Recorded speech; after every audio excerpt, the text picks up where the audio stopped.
Hello everybody, today we're going to be making plum, strawberry and blackberry jam. So the plums have been washed and they are drying now. And the next step that we're going to do today is we are going to, just out of curiosity, we're going to weigh these strawberries because they're supposed to be 600 grams and we're just going to double check. So I've got the weighing scale here and we're going to weigh each one, then we're going to wash them and let them dry, wash the blackberries and get back to making jam. So first things first, we're going to weigh the strawberries. So this is the first pack of strawberries, they're from Tesco, and on this label it says 600 grams somewhere there. So we're just going to see. So we've got the weighing scales on, turn them on, as you can see. And the strawberries look pretty good, can't see any rotten ones, which is nice. Sometimes you end up with mouldy ones, which is never good. So we're going to weigh them with the tops on. I think it's kind of outrageous to cut them and then weigh them. That's not fair. So 614 grams. So we were not robbed. We were actually blessed with 14 additional grams of strawberries. So I'm going to put these in the sink to be washed, and then we'll come back and weigh the other ones. So we're going to tear this again. And again, Tesco strawberries, 600 grams. And we're just going to see again. These also look very nice. They're a really nice deep red colour, which is great. And we're just going to tip them in. 597 grams. So not quite 600, but that is perfectly forgivable. So we're going to wash these, put them on the towel and then let them dry so we can then get ready to make jam. So let's go and do that. So here are the strawberries next to the plums. So they are now washed and drying on there. So the next thing that we're going to do is weigh the blackberries, and I think this is more important that the weights are actually correct because blackberries are very expensive. Like insanely expensive. I think this little pack was like £3, so it is very important that they actually weigh what they cost. So this is 250 grams of blackberries from Tesco, and we're going to make sure that they actually are 250 grams. This one is mouldy.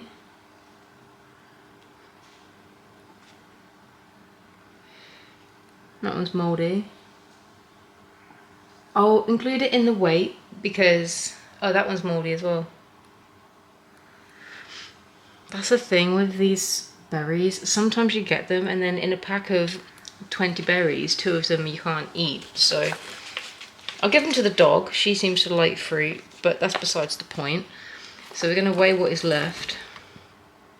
236 grams. I think you can see that. Yeah, there you go. So if we include the weight of these two as well, it's 249.5. So it is the right weight. It's a shame that the produce quality isn't very good though. So we're going to tear it, and again, more British blackberries, 250 grams.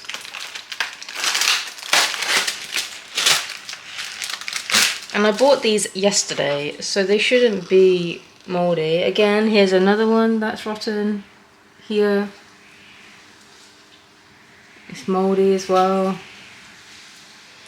It's really not worth buying blackberries most of the time. If I had enough to produce my jam, then I would use my own. That one's also got a bit of mould on it.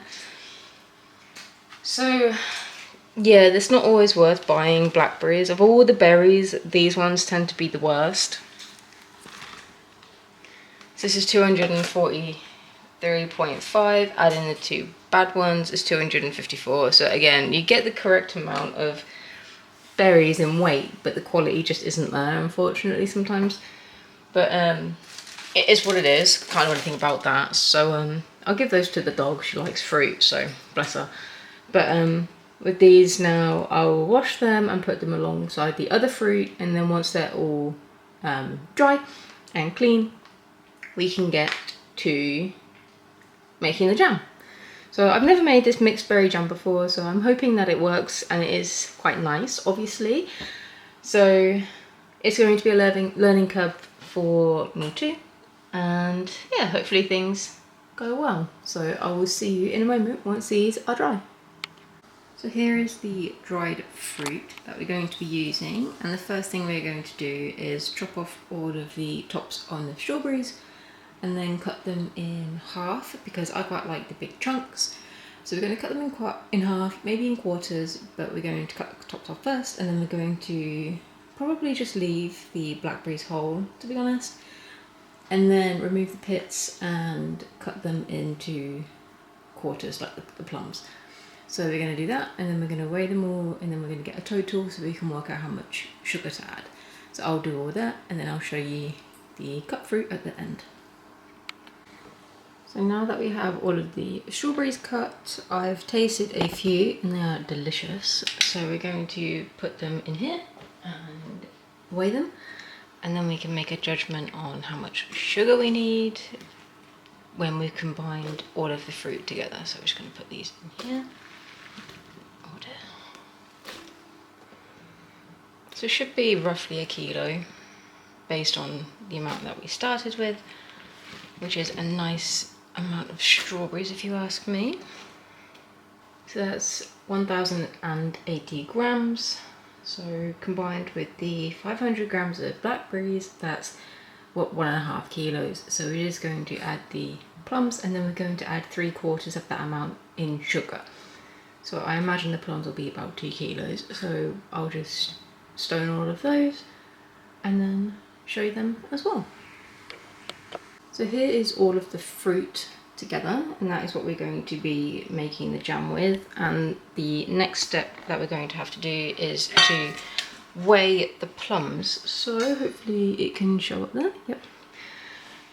We're going to tip all of the plums in here.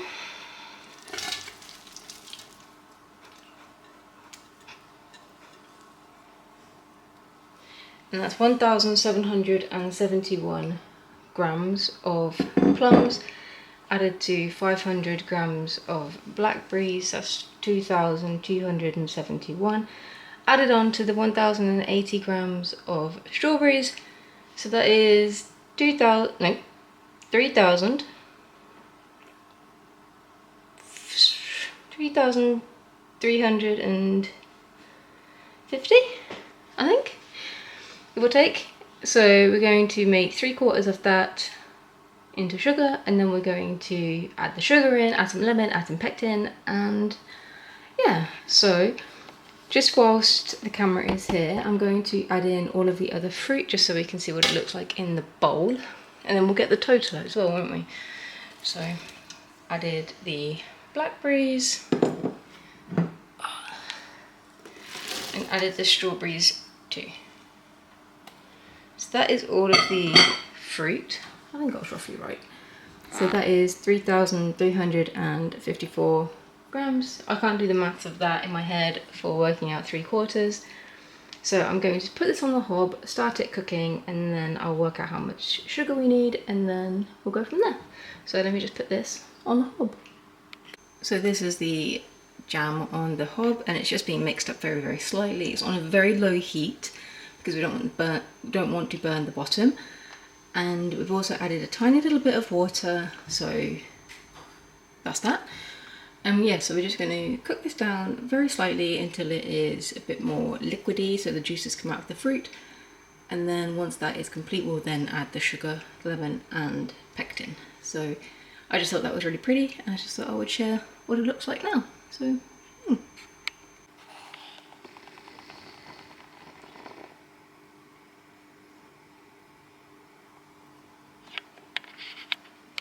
this here is the sugar that we'll be using for the jam, and this is an enormous bowl. Like, you can just see how much sugar that is. So it is just over 2.5 kilos, and that is 3/4 the weight of the fruit that we're using. And you can make jam with less sugar, but the reason why we add sugar is, one, for taste, but primarily it's as a preservative. So if you don't add enough, or you don't add any at all, then your jam is very, very likely to go off and quickly.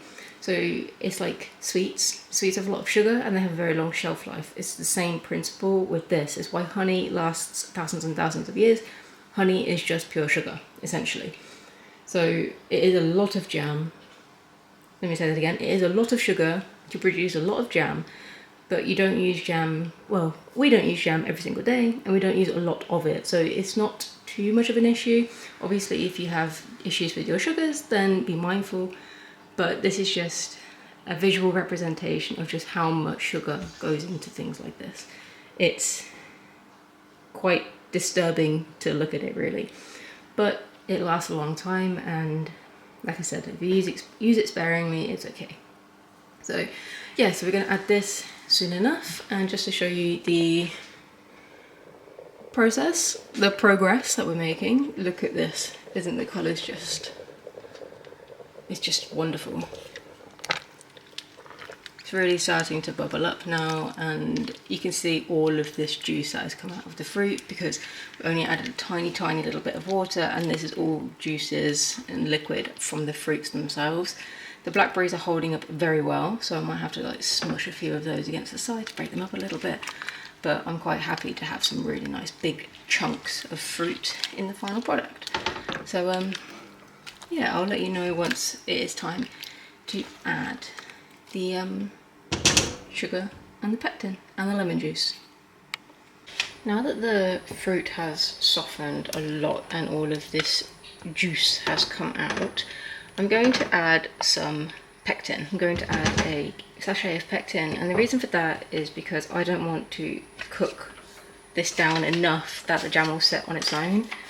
I mean, blackberries and plums, oh, this is the pectin I use, by the way. So I'm only going to add 1 sachet, but plums and blackberries contain a lot of pectin naturally, strawberries don't. So theoretically I could set this without using pectin or added pectin, but I think that is just unnecessary. I don't see a problem with adding pectin. So this is what we're going to do. Previously I've had issues with jam where I've not added pectin and it has taken hours to set, and by that I mean cooking it for hours and hours and hours, and I didn't want to do that this time because I don't want to overcook the fruit, and yeah, I just don't want to overcook the fruit, and I don't want to be here forever to do this, and pectin works perfectly well.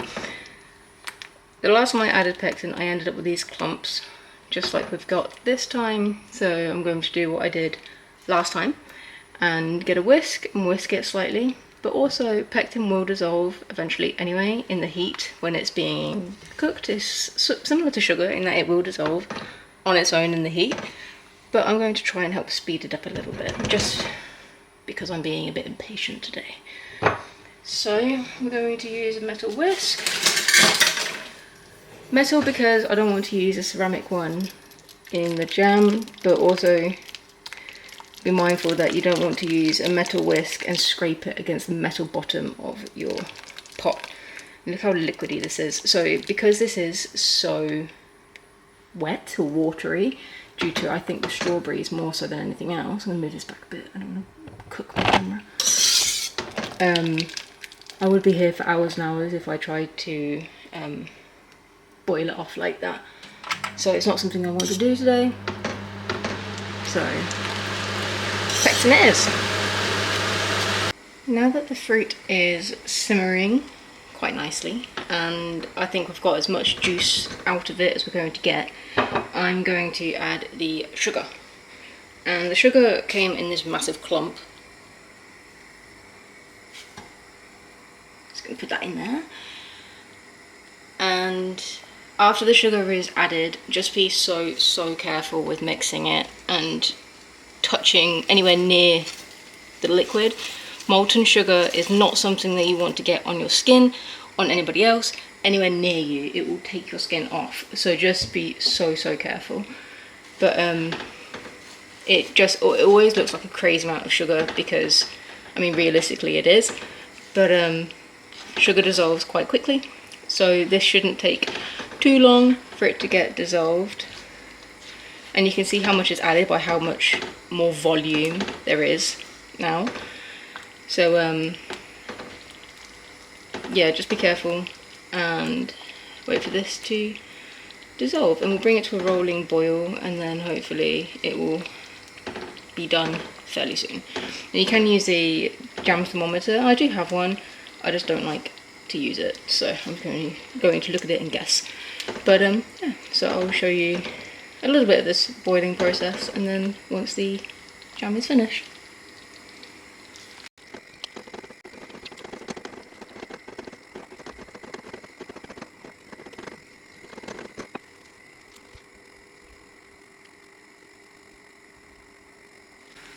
So the fruit has been boiling for a good few minutes now, probably 10 minutes, and it's bold to call it boiling, to be honest. It's more like simmering, and you can see this really nice pink like froth on the top. It doesn't come through on the camera very well, but it's this really quite nice sort of baby pink colour, probably from the strawberries. And I don't know how long this is going to take to cook down. I would assume quite a long time, just because of how watery it was at first.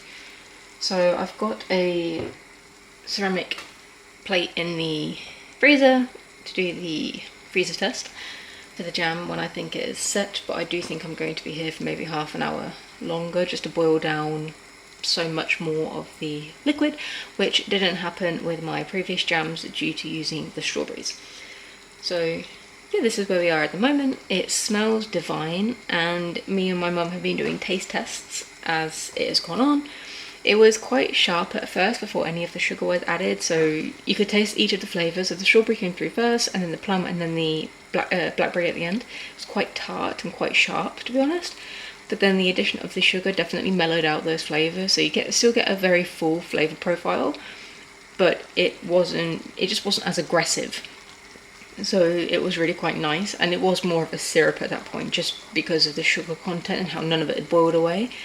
So I was really happy with it, and my mum said it was really nice as well. So things are looking good, assuming I can get the consistency right, and then we'll have a jam. So yeah, I just thought I would share a little mid-boil update. And you can see it's spitting a little bit, so this is the point in which you have to be very careful of your hands and your skin, because you do not want this spitting on you at all. So I'm just going to let this boil a bit longer. I'm going to mix quite often, just so it doesn't burn at the bottom of the pan, and so it doesn't get stuck to the bottom of the pan as well. I haven't had an issue with that at all with any of my jams, and I've made plum, nectarine, I've made marmalade in this pan, made cherry jam, made cherry and plum I think at one point. So I've made quite a few jams in this, and I have never had an issue with it sticking at all at the bottom, but then I'm quite persistent with stirring it and stuff like that, and not leaving it unattended. I think that's very dangerous. But yeah, so hopefully this cooks down nicely and we end up with a really nice full and flavourful jam at the end. So I'm going to leave this to it for another, I don't know, 15 minutes, and then see what it's looking like. But we want it to be rapidly boiling for about 15 minutes, 10-15 minutes I think. I think that's what you usually do for jams. So I'll let you know how it ends up. So this has been boiling away quite happily for a while now. I don't even know how long. It feels like it's been 100 years. So I'm getting tired. So I've got a frozen ceramic dish in the freezer. I'm going to go get that, and then we're going to try the freezer test and see if it's ready or not. This here is our ceramic dish. So what we're going to do is take a little spoon of the jam and put it in here. And then we're going to leave it for a little bit to cool down, and then we're just going to see if it's done or not. But this looks like syrup. You can just see how watery it is, so I don't think it's ready yet, like anywhere near ready yet. So yeah, that's going to be for a little taste test in a minute. So we just leave this on to cool, and then the premise of this is that you can push it, and then if it wrinkles it's done, if it doesn't wrinkle it's not done. And I don't know what they really mean when they say wrinkled, because I've tried this test before and it's wrinkled and it didn't set, so I don't really know. But I always feel like I should do it, even though I don't really understand the results of it, which is a bit silly. But so that wrinkles, but it goes straight back as well, so I don't think this is done. Yeah, see how liquidy that is still. So I'm going to clean this and let this continue to boil. I don't think it's done. I think I'm going to skim this film off the top as well, because I don't want it interfering with the taste. I don't really know what it is, but I'm just going to skim it off for kind of any harm to get rid of it. So I'm going to go and do that.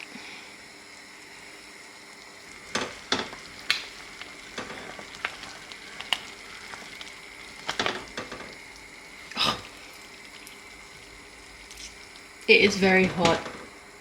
You will know if it touches you. It hurts. So it's been boiling for about 10-15 more minutes, and we're gonna try again. It definitely looks less liquidy now, so I'm gonna get the frozen dish and then we're gonna give it another go. So we're gonna do the same thing. We're just going to get some of the jam, and we're gonna put it in the dish and just see what happens. It's so close to my skin.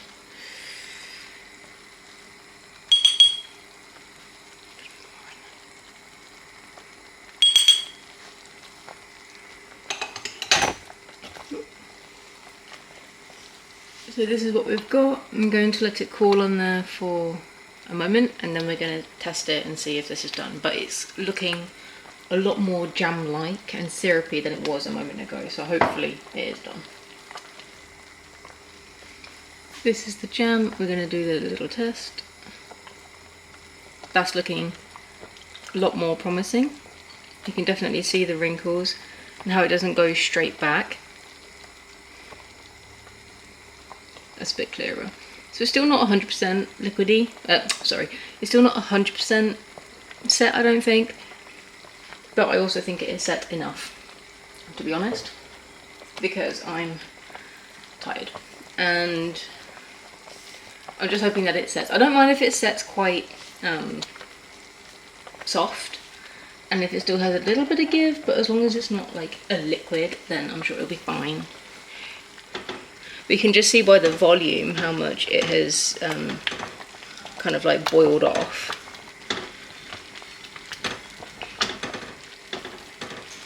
So I'm going to give it, I think, 5 more minutes and then jar it. I don't think I'm going to test it again because we already know that it's setting, so I don't think there's any need. So yeah, I'm just going to leave it to it for about 5 more minutes and then we're going to be done. I think it is definitely done now. So I've turned off the heat because I don't want to boil it anymore. And you can see that it is still bubbling very vigorously, even without the heat on. It just goes to show how hot this is. So we're going to let it cool down. Ooh. We're certainly going to let it cool down because that is not something that I want to be spooning anywhere near any part of me, because that is a surefire way of getting a very severe burn. Okay, so I'm going to leave this alone for a little bit. You can see that it is bubbling very aggressively, and as I just said, that is not something that I want to get on my skin, or that's just something to be left alone. So we'll come back to it in about 5 minutes and then we can think about canning it, but it is definitely cooked.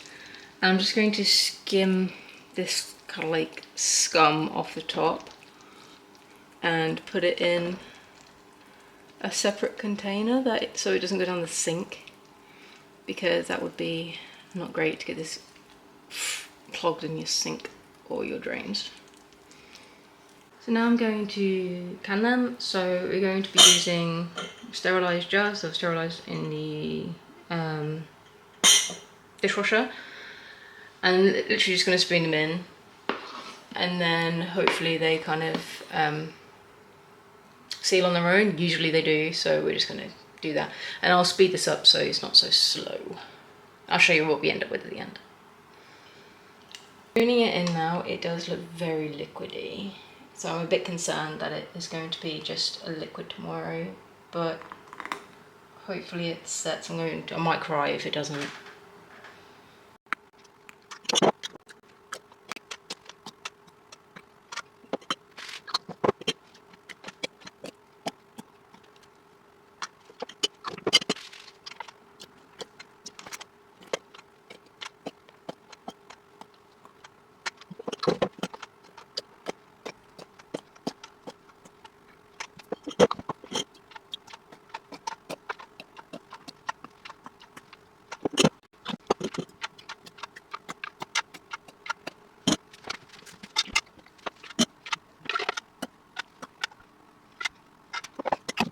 these are the jams that I've ended up with. So it is 8 full jars and 1 minor jar, and the colour is like a really deep burgundy colour.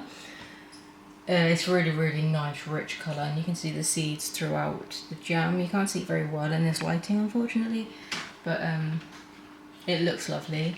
So fingers crossed it sets, because as I just said, I would cry if it doesn't. So yeah, this is it for now. It tastes really nice on the spoon, so hopefully it tastes tasty when it is done and set.